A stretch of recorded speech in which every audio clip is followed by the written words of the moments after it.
তখন দাদা সকাল থেকে উঠে কাজকর্ম করা শুরু হয়ে গেছে।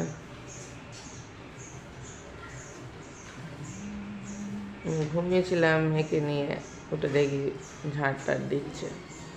তখন দাদা ভাই পুজো দেবে বলে তাড়াতাড়ি করছে। আমি ঝাড় দিয়ে দিয়েছি, এবার তোমার দিদি ভাই দেখো ঘর মুছে দিচ্ছে। এর নামই হলো আসল সংসার। সবাই মিলিতভাবে কাজ করলে তাহলে আর সেই কষ্টটা হয় না। সংসারের আসল মূল্য এইখানেই।